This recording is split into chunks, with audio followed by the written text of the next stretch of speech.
لے گئے اشک مجھے حیدر کرار کے پاس.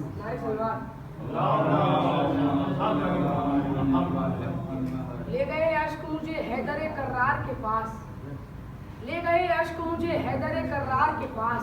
ورنہ کیا رکھا تھا مجھ جیسے گنہگار کے پاس. ورنہ کیا رکھا تھا مجھ جیسے گنہگار کے پاس. دیکھ لیتی ہے یہ میدان میں 70 نسلیں. دیکھ لیتی ہے یہ میدان میں 70 نسلیں. کتنی بینائی ہے مولا تیری تلوار کے پاس. کتنی بینائی ہے مولا تیری تلوار کے پاس. سیکھنے کے لیے ہم لوگ بھی در سے شیعت. سیکھنے کے لیے ہم لوگ بھی در سے شیعت. آؤ چلتے ہیں ذرا میثم تمار کے پاس. آؤ چلتے ہیں ذرا میثم تمار کے پاس.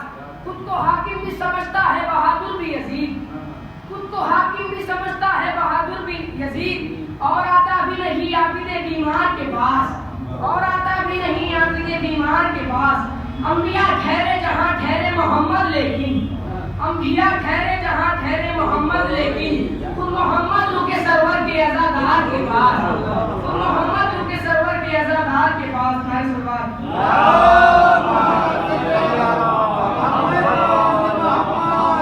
مجھ کو لگتا ہے کہ آتی ہے جنا سے خوشبو. مجھ کو لگتا ہے کہ آتی ہے جنا سے خوشبو. جب سے بیٹھا ہوں عزا کھانے کی دیوار کے پاس. جب سے بیٹھا ہوں عزا کھانے کی دیوار کے پاس. حاکم وقت پریشان ہے کہ دنیا والے. حاکم وقت پریشان ہے کہ دنیا والے. مسئلہ پوچھنے آتے ہیں گرفتار کے پاس. مسئلہ پوچھنے آتے ہیں گرفتار کے پاس. حاکم وقت پریشان ہے کہ دنیا والے. مسئلہ پوچھنے آتے ہیں گرفتار کے پاس. نعرہ سلوات.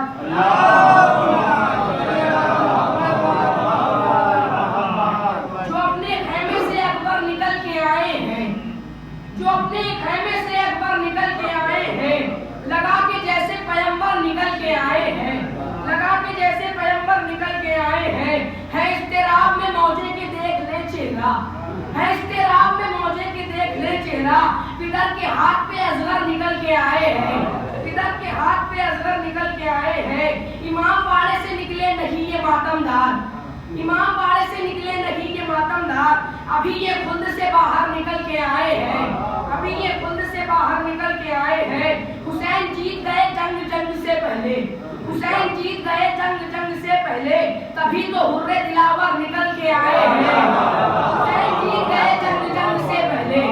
حسین جیت گئے جنگ سے پہلے. تبھی تو حر دلاور نکل کے آئے ہیں. جو جنگ تو نے کی ہے بڑی بے مثال کی. جو جنگ تو نے کی ہے بڑی بے مثال کی. چھوڑی نہیں ہے کوئی جگہ بھی سوال کی. چھوڑی نہیں ہے کوئی جگہ بھی سوال کی. پرچھی جنہوں نے ماری کی نسلیں ہیں لاپتہ. پرچھی جنہوں نے ماری کی نسلیں ہیں لاپتہ. پرچھی جنہوں نے ماری کی نسلیں ہیں لاپتہ. اکبر کی عمر ہو گئی 1400 سال. پرچھی جنہوں نے ماری کی نسلیں ہیں لاپتہ. پرچھی جنہوں نے ماری کی نسلیں ہیں لاپتہ. اکبر کی عمر ہو گئی 1400 سال کی. اکبر کی عمر ہو گئی 1400 سال کی. نعرہ سلوات.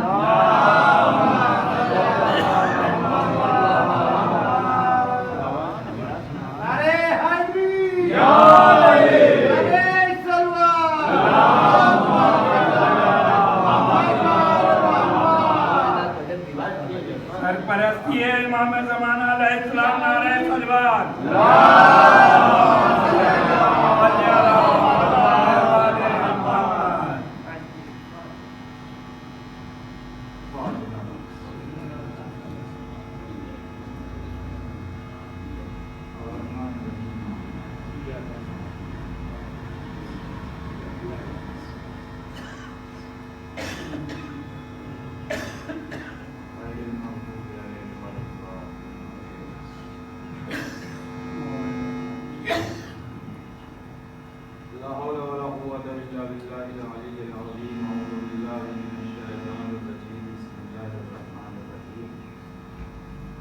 الحمد للہ رب العالمین والصلاة والسلام والتحیۃ والإکرام مولانا و مولا الثقلین جد الحسن والحسین ابی القاسم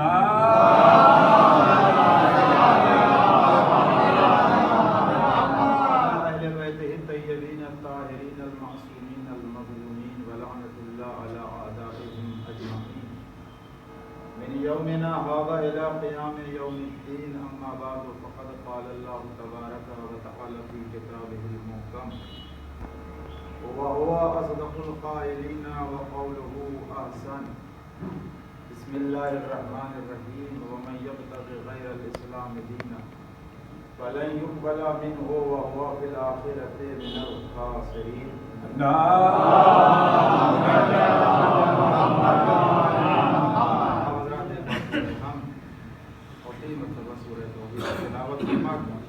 مرحوم آصف رضا تنویر ابن عابد رضا مرحوم کی روح ایصال الحمدللہ.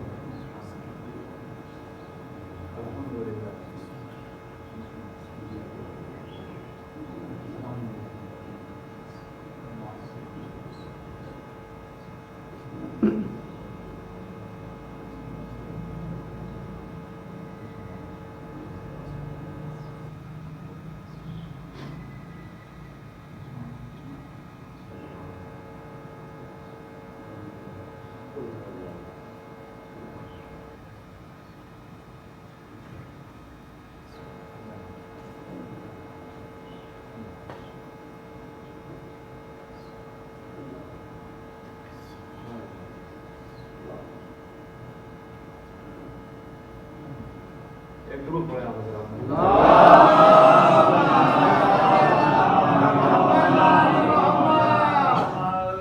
عزیزان گرامی، پروردگار عالم کا قرآن کریم میں یہ اعلان اپنے دین حق کے حوالے سے کہ دیکھو اسلام کے علاوہ کوئی دین اختیار کرو گے تو تم سے ہرگز اس دین کو قبول نہیں کریں گے. وَهُوَ فِي الْآخِرَةِ مِنَ الْخَاسِرِينَ اور آخرت میں تم نقصان اٹھانے والوں میں سے. عزیزان گرامی، پروردگار عالم نے کئی مقامات پر نقصان کی بات کی، گھاٹے اور خسارے کی بات کی، اس لیے کہ یہ مزاج انسانی ہے کہ وہ نقصان سے بہت ڈرتا ہے اور ہر معاملے میں وہ اپنا فائدہ دیکھنا چاہتا ہے کہ زندگی فائدے میں گزرے. کسی بھی حوالے سے آپ دیکھیں، ہم اگر مجلس کرتے ہیں تو اس میں بھی ہم ایک فائدہ تلاش کرتے ہیں. وہ فائدہ کیا ہے؟ امام حسین کی محبت میں یہ مجلس کر رہے ہیں تو یہ ہماری نجات کا ذریعہ ہے، ہماری مغفرت کا ذریعہ ہے. فائدہ ہے کہ نہیں؟ انسان جب نقصان اور خسارے سے ڈرتا ہے کہ کسی بھی معاملے میں ہمارا نقصان نہ ہونے پائے، تو پروردگار عالم نے اسی نقصان کو پیش نظر رکھا کہ دیکھو مزاج تمہارا نقصان سے ڈرنے کا ہے. صلوات پڑھیں محمد ہو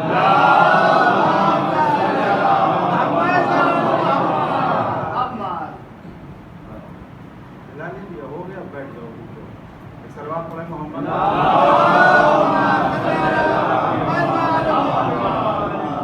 نقصان سے ڈرتا ہے اور ہر انسان فائدہ چاہتا ہے، فائدے کی تلاش میں رہتا ہے.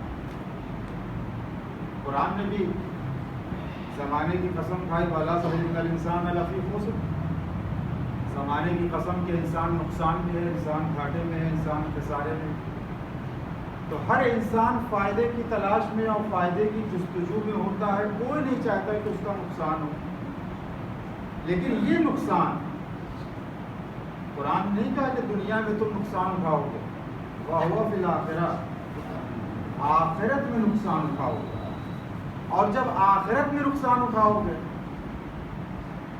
تو جب آخرت میں تم آؤ گے روز محشر اور جب تم یہ دیکھو گے ہم تو نقصان میں ہیں، ہم تو گھاٹے میں ہیں، تو چونکہ اب ہمارے ہاتھ سے موقع نکل چکا ہوگا اب کوئی ایسا نہیں ہے کہ جو ہمارے آخرت کے اس نقصان کو پورا کر سکے، لہذا پروردگار عالم نے نقصان کی طرف متوجہ کیا کہ جب تک تمہاری حیات اس دنیا میں باقی ہے تم یہ دیکھتے رہنا کہ نقصان میں تو نہیں چل رہے ہو، غور کرتے رہنا کہ کہیں گھاٹے کی منزل میں تو نہیں ہو، اور جس نے اس چیز کو غور کر لیا اور متوجہ ہو گیا وہ دنیا میں بھی فائدے مند ہوا اور آخرت میں بھی اس میں فائدہ تلاش کر لیا، اور نے یہ دیکھ لیا کہ ابھی تک ہم جہاں تھے وہ نقصان کی منزل میں تھے، لیکن جب اس نے یہ غور کیا کہ نہیں ہم نقصان کے راستے پر چل رہے ہیں، اور جب امام حسین کے قدموں میں سر رکھ دیا تو اب یقین ہو گیا کہ اب ہم کو آخرت کا فائدہ مل گیا، اب ہم آخرت میں نقصان اٹھانے والوں میں نہیں ہوں گے۔ تو پھر امام نے کیا جملہ ارشاد فرمایا، انت حر فی الدنیا وانت حر فی الاخرہ، کہ تو دنیا میں بھی آزاد ہے اور آخرت میں بھی آزاد ہے۔ یہ آزادی کیا، اگر اسی آزادی کے مفہوم کو بدل کر کہیں یعنی دنیا میں بھی فائدہ اٹھا رہا ہے اور آخرت میں بھی نقصان سے محفوظ ہے۔ صلوات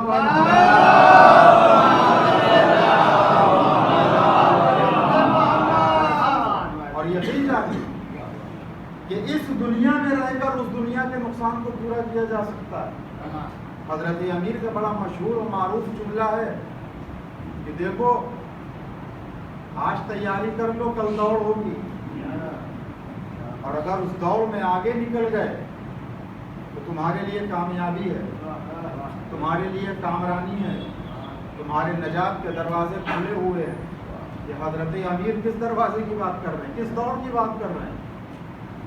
آخرت میں دوڑ ہوگی، آج تیاری کرو۔ یہ دوڑ کوئی دنیاوی دوڑ نہیں ہے کہ ہم فرسٹ سیکنڈ اور تھرڈ آ گئے، وہاں نمبر ایک ہی آئے گا، فرسٹ سیکنڈ اور تھرڈ نہیں، یا کامیاب ہو یا ناکام ہو، اس کے علاوہ کوئی راستہ نہیں۔ مولا فرماتے ہیں کہ آج تیاری کر لو کل دوڑ ہوگی، اور اگر اس دوڑ میں آگے نکل گئے، یہ کس دوڑ کی بات ہو رہی ہے؟ یہ قرآن کہہ رہا ہے وَعَامِلُوا الصَّالِحَاتِ وَتَوَاصَوْا بِالْحَقِّ وَتَوَاصَوْا بِالصَّبْرِ، یہ ایمان کی بات ہو رہی ہے، یہ اعمال صالحہ کی بات ہے، یہ حق اور صبر کی بات ہے کہ ان چیزوں میں اگر تم کامیاب ہو گئے تو کل جب آخرت میں اعمال کی دوڑ ہوگی تو اس دوڑ میں تم آگے نکل جاؤ گے۔ لہذا اس دوڑ میں کامیابی کے حاصل کرنے کے لیے شرط یہ ہے کہ اس دنیا میں اس دوڑ کی تیاری کرنی چاہیے۔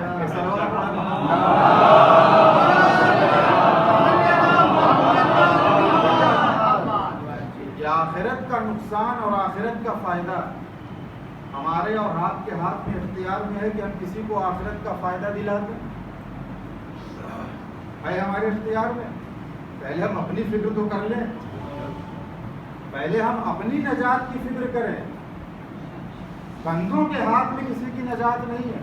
وہ جو حدیثیں ہیں اس کی بھی تفسیر ہے کہ کون کون افراد جو ہے وہ شفاعت کر سکیں گے، لیکن سب سے پہلا مرحلہ یہ ہے کہ ہم اپنی نجات کی سب سے پہلے فکر کریں، ہم اپنی فکر کریں۔ ہم دوسروں کی نجات کے ضامن بن ہی نہیں سکتے، یعنی ہم کسی کو آخرت میں فائدہ پہنچا سکتے ہیں یا نہیں؟ آخرت میں فائدہ پہلے ہم اپنے برادر مومن کو دنیا میں فائدہ پہنچائیں گے، آخرت کا فائدہ وہ تو مرنے کے بعد پہنچائیں گے۔ ہم جتنے شد و مد کے ساتھ سورہ فاتحہ جملہ مومنین کے نام فاتحہ پڑھتی ہے، یہ بتاؤ دنیا میں اس مرد مومن کا کتنا خیال رکھا تھا؟ اس دنیا میں جب وہ زندہ تھا تب تم نے اس کا کتنا خیال رکھا تھا؟ آج مرنے کے بعد جملہ مومنین کے نام سورہ فاتحہ پڑھ رہے ہیں۔ ہم 2 آیتیں پڑھتے جا کے بیٹھ کے عزا خانے میں، مرحوم کو ثواب پہنچے گا۔ مرحوم جب زندہ تھے تو فکر نہ کی،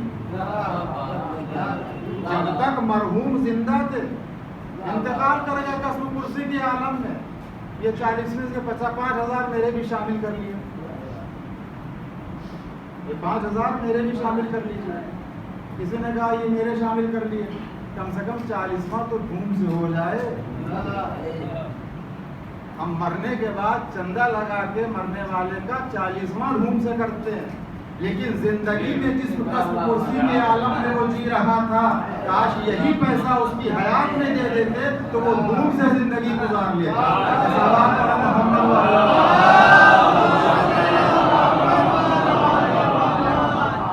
جیسے مرنے کے بعد یاد کرتے ہیں ہم اپنے مرد مومن کو، ویسے ہی زندگی میں اس مرد مومن کو یاد کر لیں تو عزیزان گرامی یہ فائدہ اس فائدے سے زیادہ بہتر ہے۔ ہم کسی کو فائدہ پہنچا سکتے ہیں، یہ اختیار ہم کو اللہ نے دیا۔ ہم قرآن کی تلاوت کرتے ہیں کسی مرحوم کے حوالے سے تو وہ قرآن کی تلاوت کا ثواب اس کو پہنچتا ہے۔ ہم سورہ فاتحہ پڑھتے ہیں کہ ثواب مرنے والے کو پہنچتا ہے۔ بس اس سے زیادہ فائدہ ہمارے اختیار میں نہیں ہے کہ ہم پہنچا سکیں۔ ہم کسی مرنے والے کے نام پر ایصال ثواب کرتے ہیں۔ اچھا یہ بھی ایک ستم ظریفی ہے کہ جب ایصال ثواب ذہن میں آتا ہے تو فوراً قرآن ذہن میں آ جاتا ہے۔ جیسے ایصال ثواب ذہن میں آیا وہ سورہ فاتحہ ذہن میں آ گیا۔ ایصال ثواب قرآن کے پڑھنے کا نام نہیں ہے۔ ایصال ثواب سورہ حمد و 3 مرتبہ توحید کی تلاوت کا ہی نام نہیں ہے۔ ایصال ثواب، ایصال کے کیا معنی؟ ایصال کے معنی پہنچانے میں ہے۔ ثواب یعنی ثواب، یہ فائدہ کا ترجمہ کر لیں، یعنی مرنے والے کو فائدہ پہنچانا۔ تو فائدہ مرنے والے کو ہم دنیا میں کاروبار وہی کرتے ہیں جس چیز میں سب سے زیادہ فائدہ ہوتا ہے۔ مشورہ کرتے ہیں بتائیے اس میں فائدہ ہے کہ نہیں، اچھا سب سے زیادہ فائدہ کس میں ہے، پوچھتے ہیں کہ نہیں؟ تو وہی تجارت وہی کاروبار کرتے ہیں کہ جس میں سب سے زیادہ فائدہ ہوتا ہے۔ تو مرنے والے کے حوالے سے جب ہم ایصال ثواب کرتے ہیں تو یہاں یہ فکر کیوں مردہ ہو جاتی ہے کہ جس چیز سے سب سے زیادہ اس کو فائدہ پہنچے وہی ایصال ثواب ہوتا ہے۔ ہم مرنے والے کے نام پہ ہر رضا خانے اور مسجد میں 10 ڈبے قرآن کے رکھتے ہیں، کیا فائدہ ہے؟ کسی بھی مسجد میں جائیے 5-10 ڈبے قرآن کے پاروں سے آپ کو کم نہیں ملے گا، اور جا کے اس کا نتیجہ بھی دیکھیں۔ ہمیں جب ہمارے سجدے ایسے ہوتے ہیں مسجدوں میں جیسے پرندہ زمین پہ دانا چگنے کے لیے چونچ مارتا ہے، سجدے میں سر رکھا اٹھا لیا، تو جب سجدے کا یہ عالم ہے تو وہ ڈبے کھول کے کون تلاوت کرے گا؟ صلوات پڑھیں محمد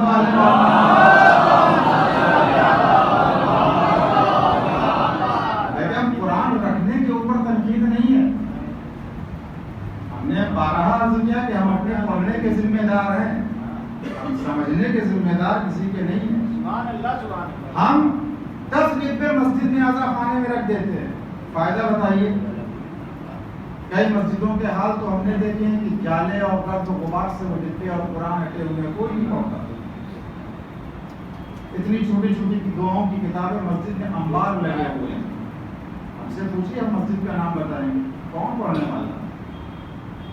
اپنے گھروں سے لا لا کے مسجد میں رکھ دیتے ہیں۔ یعنی جن دعاؤں کی کتاب کی حیثیت ہمارے گھر میں نہیں ہے تو ہم مسجد کو اسٹور سمجھ کے وہ سارا اپنا جو ہے دعاؤں کی چھوٹی چھوٹی کتابیں سب کچھ اور آپ مسجد میں لا کے رکھ دیتے ہیں۔ کیوں؟ بھیا اللہ تمہاری ملکیت ہے، تمہارے گھر میں رکھتی ہے۔ صلوات پڑھیں محمد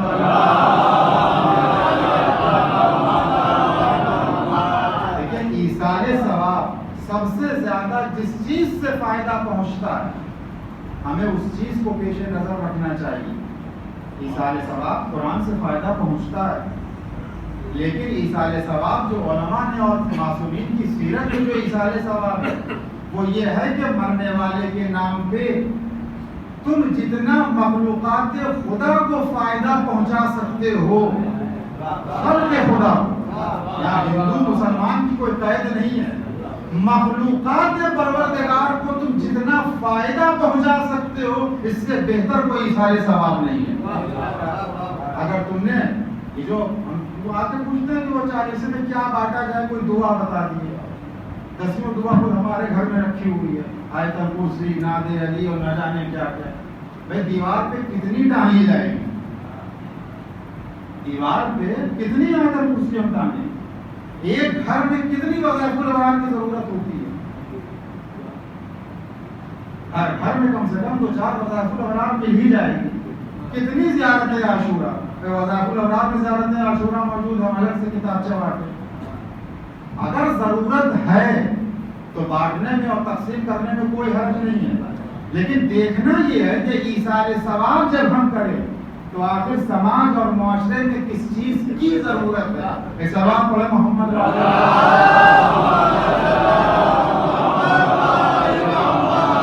ضرورت کس بات کی ہے؟ پہلے دیکھیے لوگ کنواں کھدوا دیتے تھے رفاہ عام کے لیے، کوئی بھی پیے، پل بنوا دیا، درخت لگوا دیے، یہ سب ایثار ثواب کی بہت ہی اعلیٰ قسمیں ہیں. ایثار ثواب ہم ذرا تلاش کریں کہ مرنے والے کے نام پر جب ہم ایثار ثواب کرتے ہیں تو ہم ذرا دیکھیں کہ اگر کسی بچے کی فیس نہیں جمع ہوئی تو ہم اس کے نام پر فیس جمع کرتے ہیں. یہ بہترین ایثار ثواب ہے. کسی عالم دین سے جا کے پوچھیں کہ آپ کو کس کتاب کی ضرورت ہے کہ جو آپ نہیں خرید سکتے؟ کس کتاب کی؟ یہ چھوٹی چھوٹی کتاب سے 10-10 صفحے کی بانٹنے سے بہتر ہے کہ اگر ہم مدرسے میں چلے جائیں اور بچوں سے پوچھیں کہ تمہارے پاس درسیات کتابیں ہیں کہ نہیں ہیں. کسی بھی عالم دین سے پوچھیں ہندوستان دنیا بھر میں کہ تو آپ کو کس کتاب کی ضرورت ہے، ہم آپ کو دے دیں. تفسیر قرآن کی ضرورت ہے، نہج البلاغہ کی ضرورت ہے، آپ خریدیے، پیسے ہم دیتے ہیں. یہ بہترین ایثار ثواب ہے کہ جب وہ کتابوں کا مطالعہ کر کے منبر رسول پر آئے گا تو وہ کتاب صرف اس تک محدود نہیں ہوگی، اس کے مطالب عوام تک پہنچیں گے، پھر ایک سے دوسرے سینوں تک منتقل ہوں گے. تو جیسے جیسے جتنی دیر تک یہ علم باقی رہے گا پھیلتا رہے گا. مرنے والے کا بہترین ایثار ثواب ہے. سلام علیہ محمد.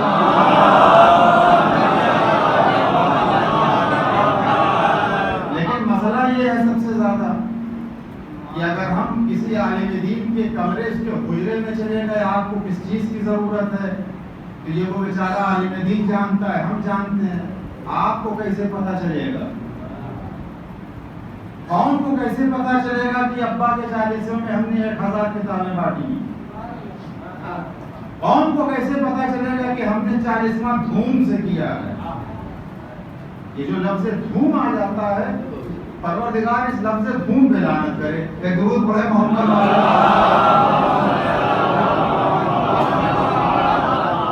دھوم کیا ہوتی ہے؟ ایثار ثواب ہے. فرش اعضا بیچی زاکے سے وعدہ ہوا، مجلس اعضا ہو گئی مرنے والے کے نام پہ. دھوم کیا ہوتا ہے؟ ہاں ولیمے دھوم سے ہوتے ہیں، اور اگر 40واں ولیمے کی طرز پہ ہو رہا ہے تو پھر اس کو کہنے کا حق ہے کہ 40واں دھوم سے کیا ہے. ایک سلوات پڑھے محمد.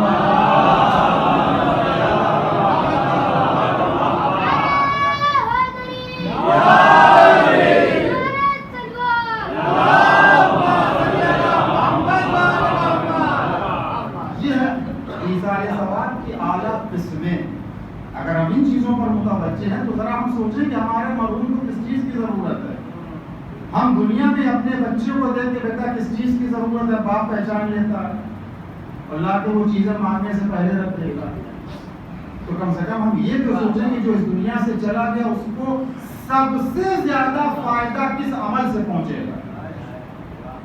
اگر اس چیز کو ہم نے سمجھ لیا تو پھر وہ ایثار ثواب کی بہترین قسم ہوگی. جس طریقے سے ہم دنیا میں اپنے ماں باپ کو فائدہ پہنچانا چاہتے ہیں، سب سے زیادہ اچھے سے اچھی غذا، اچھے سے اچھا لباس، اے سی لگوا دیا، بہترین آرام ہم دیتے ہیں، تو مرنے کے بعد بھی ہم کو سوچنا چاہیے کہ جو مرنے والا اس دنیا سے چلا گیا سب سے زیادہ فائدہ اس کو کس چیز سے پہنچے گا. عزیزان گرامی، اگر اس چیز کو سمجھ لیا تو پھر ایثار ثواب کی شکل و صورت ہی بدل جائے گی. صلوات پڑھے محمد.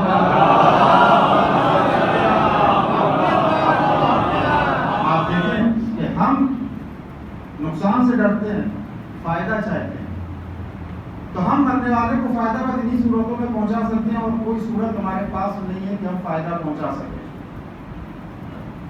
ہم صرف دعا کر سکتے ہیں، لیکن کچھ ایسی ذوات مقدسہ ہیں کہ جن کے ہاتھ میں پروردگار عالم دین و دنیا اور آخرت کا اختیار دے دیا. وہ ہستیاں ہیں کہ جو آخرت کے نقصان سے ہم کو بچا سکتی ہیں، وہ ہستیاں ہیں کہ جو ہم کو آخرت میں ہونے والے فائدے سے ہم کو روبرو کرا سکتی ہیں۔ اسی لیے پیغمبر فرما گئے انی تارک فیکم الثقلین کتاب اللہ وفطرتی واہل بیتی ما ان تمسکتم بہما لن تضلوا بعدی۔ یہ جو پیغمبر کا یہ فرمان ہے کہ قرآن اور اہل بیت دو چیزیں چھوڑ کے جا رہے ہیں، گمراہ نہیں ہوگے میرے بعد، تو یہ دونوں چیزیں صرف دنیا کی ہلاکتوں سے بچانے والی نہیں ہیں، یہ آخرت کی ہلاکت سے بھی بچائیں گی۔ اگر ہم اس حدیث کو پڑھ کر صرف یہ سوچتے ہیں کہ صرف دنیا میں گمراہی سے بچ جائیں گے، تو نہیں، قرآن اور اہل بیت یہ جو وہ گراں قدر چیزیں ہیں کہ جو انسان کو دنیا میں بھی بچائیں گی اور آخرت میں نقصان سے بھی محفوظ رکھیں گی۔ صلوات پڑھیں محمد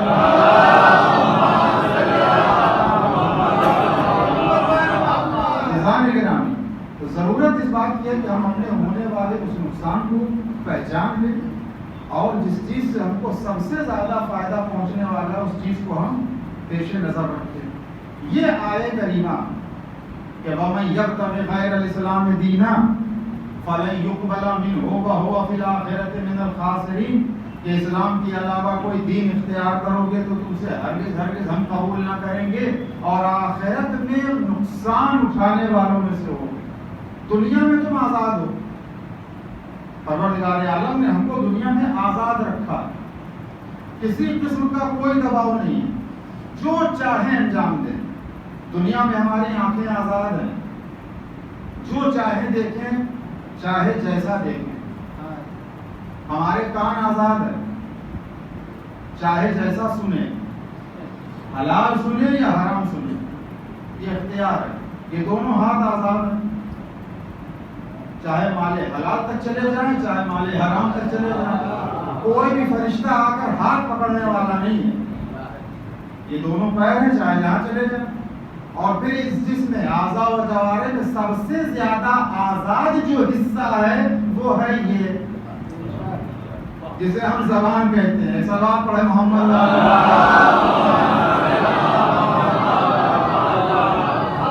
یہ آزاد ہے، اچھا بولو تمہاری زبان ہے، خراب بولو تو بھی تمہاری ہے۔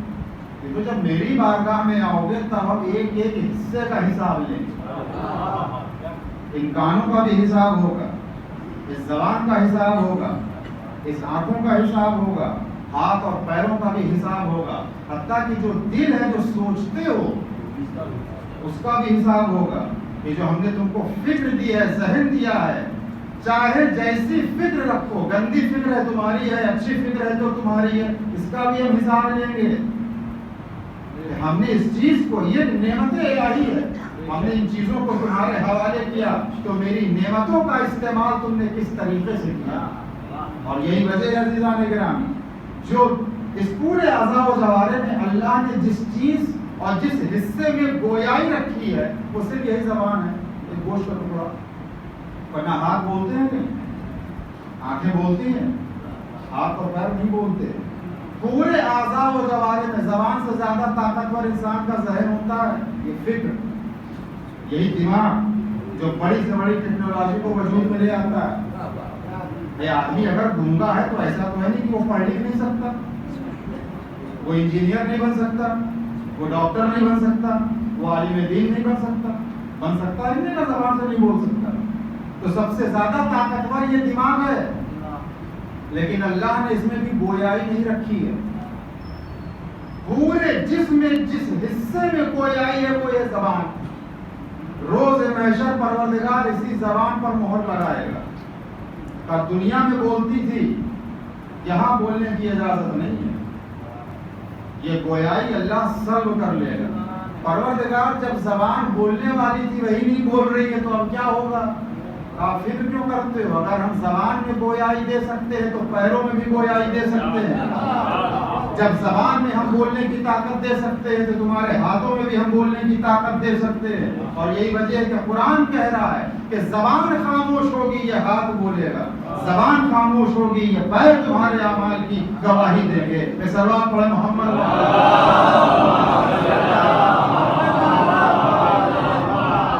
اس نقصان سے بچنا ہے تو ان تمام چیزوں کی طرف متوجہ ہونا ہو، اور صرف یہی دنیا ہے، اس دنیا کے بعد کوئی دنیا نہیں ہے، وہ یہ ہمارا عقیدہ نہیں ہے کہ جنم جنم کا ساتھ ہے، کہ 7 جنم ہمارے یہاں نہیں ملنے والے ہیں، کہ یہی ایک جنم ہے، اسی جنم میں جو کر لیا کر لیا۔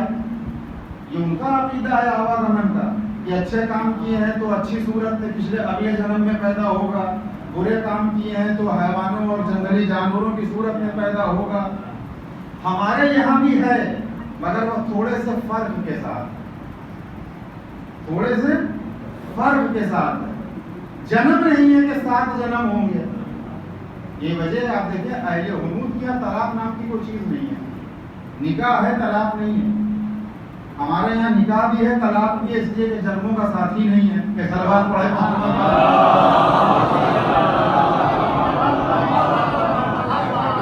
جنم ہی نہیں، یہی ایک جنم ہے، پر اس بحث میں نہیں جانا۔ 7 جنم نہیں ہے، یہی ایک ہے، ایک مرتبہ موقع مل گیا۔ وہ کہتے ہیں اچھے کام کیے ہیں تو اگلے جنم میں اچھی صورت میں پیدا ہوگی، ہو سکتا ہے گائے کی صورت میں بھی پیدا ہو جائے، پوجا جائے، اور کسی صورت میں پیدا ہو سکتا ہے۔ برے اعمال کیے ہیں تو کتے اور سور اور جنگلی جانوروں کی درندوں کی صورت میں پیدا ہو جائے۔ ہمارے یہاں بھی اگر بڑا فرق ہے چیز یہی، وہ کیا ہے؟ موقع ایک ملے گا، جو چاہے کر لو، پورا اختیار اس معبود برحق نے ہم کو دے دیا، جو چاہے کر لو۔ کسی کی زمین چھینتے ہو چھین لو، ہم نہیں بولیں گے۔ کسی کی غیبت کر رہے ہو، کوئی فرشتہ آ کے تمہارا ہوٹ پوری دبا دے گا، کرو، ہم نہیں بولیں گے۔ ہم اس وقت بولیں گے جب تم میری بارگاہ میں آؤ۔ وہ کہتے ہیں اچھے کام کیے تو اس صورت میں، برے کام کیے تو اس صورت میں۔ اسلام میں بھی یہی ہے کہ برے کام کرو گے تو جب روز محشر میں آؤ گے تو ہم تمہیں کتے کی صورت میں محشور کریں گے، ہم سور کی صورت میں محشور کریں گے، ہم ان صورتوں میں تم کو محشور کریں گے۔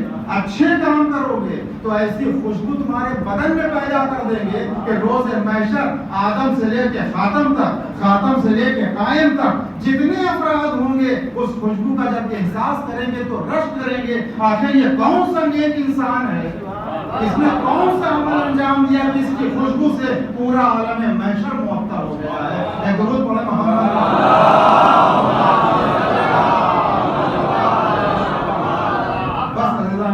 آدھا گھنٹہ ہو گیا، بس 15 منٹ آؤ، سلوات پڑھیں محمد۔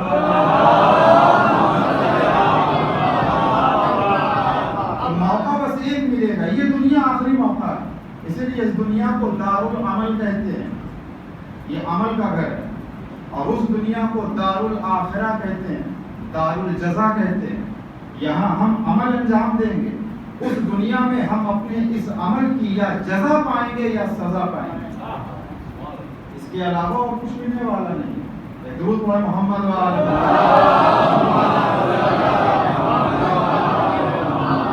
گرامی، اگر ہم نے اسلام کی افادیت اور اسلام کی حقانیت و صداقت کو محسوس کر لیا تو پھر ہم کامیاب و کامران ہیں۔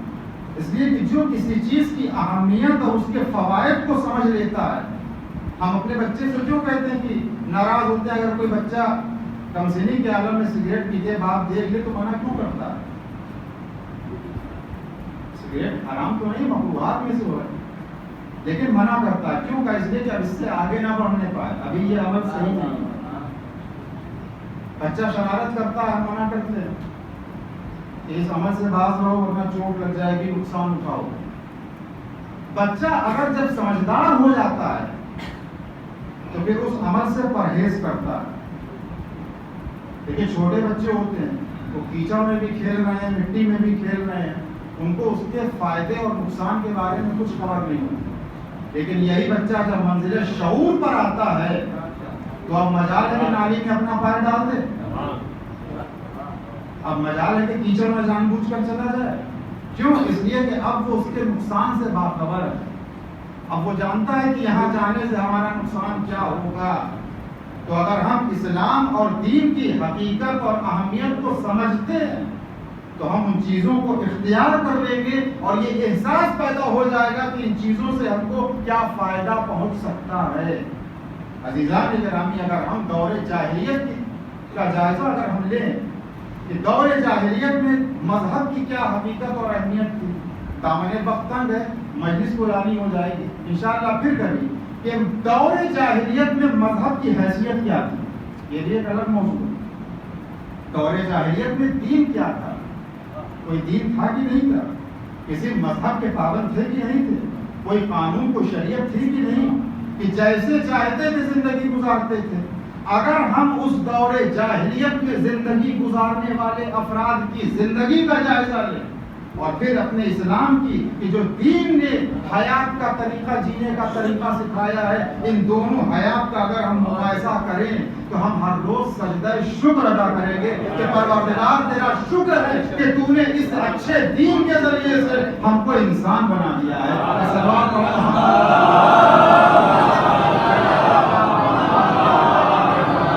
اگر اجازت ہو تو چند دو تین مولد پیش کر دیا جائے۔ درود پڑھیں محمد۔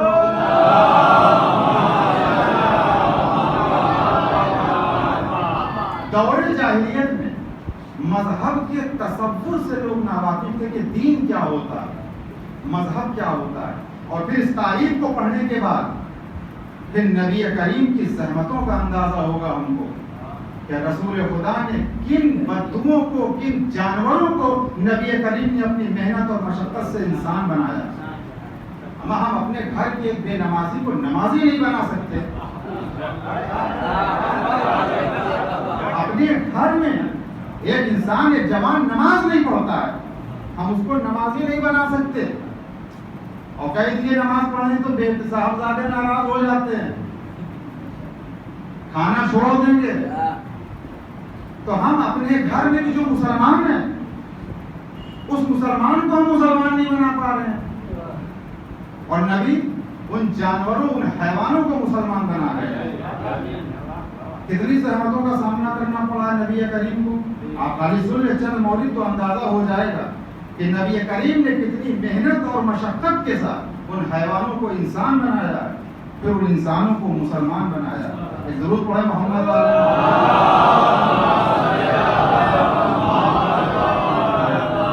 آپ دیکھیں کہ وہ حیوان نما انسان، یہ تاریخ عرب میں ہے کہ دور جاہلیت کے لوگ، ان کی منتیں ہوتی تھیں، وہ منت مانتے تھے، اب پھر بات میں بات نکلتی ہے، منت پہ آ گئی، تو اگر منت کے اوپر عرض کر دیا تو ہو سکتا ہے ہماری جبین عقیدت پر بل پڑ جائے، لہٰذا اس حوالے سے کوئی گفتگو نہیں۔ ایک درود پڑھے محمد والے محمد۔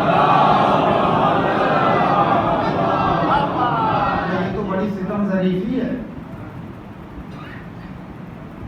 کہ جب ہماری آنکھوں کے سامنے امام حسین کی شبیہ تابوت موجود ہو، ہماری آنکھوں کے سامنے غازی کا علم موجود ہو، ان تبرکات کو چھوڑ کر ہم ٹھیلے پر سے پھل اٹھا کے منت مانے،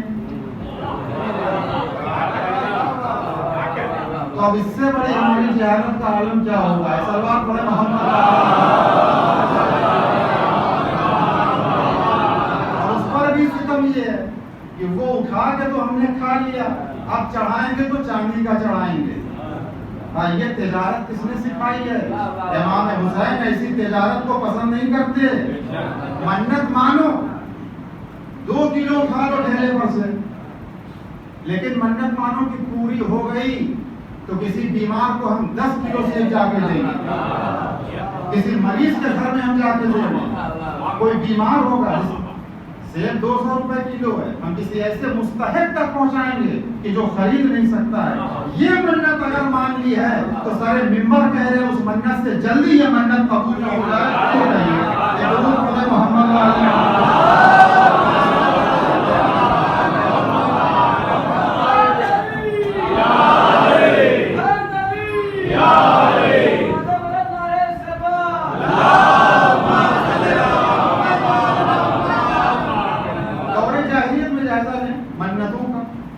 منتوں کی بھی ایک پوری تاریخ ہے، ہم شرعی منت بھی نہیں جانتے کہ شرعی منت کیا ہے، جس کا اسلام نے حکم دیا کہ یہ منت مانو۔ عرض کرتے ہیں اگر 3 روزے کی منت مان لی ہے، وہ روزے کہ جو اہل بیت اطہار نے رکھے تھے امام حسن امام حسین کی صحت یابی کے لیے، وہ 3 روزے کسی بھی حاجت کے لیے اگر یہ روزے مان لیے تو پروردگار عالم قبول کرتا ہے ان حاجتوں کو۔ تو بہرحال دور جاہلیت کی منت کیا تھی کہ اگر دشمن پر قابو پا لیں گے، یہ ان کی منت ہوتی تھی، اگر دشمن پر قابو پا لیں گے۔ دیکھیے یہ چیزیں یہ ہماری محنت ہے، یہ یوٹیوب سے نہیں نکالا ہے، صلوات پڑھیں محمد علیہ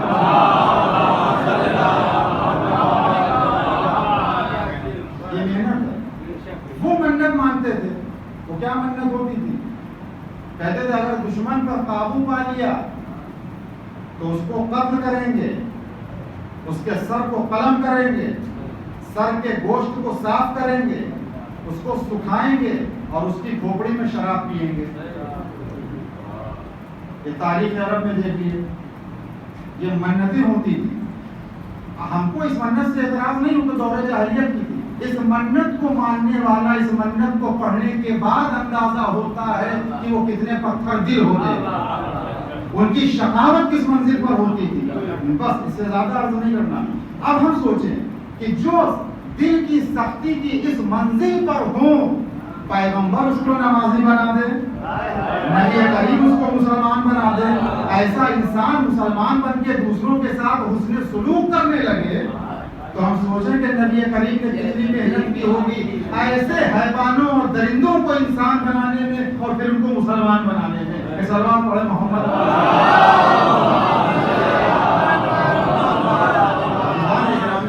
ہم غور فرمائیں۔ ایک چیز اور ہے، اس کو عرض کر کے بس یہیں سے ربط مصائب اور ختم دعا۔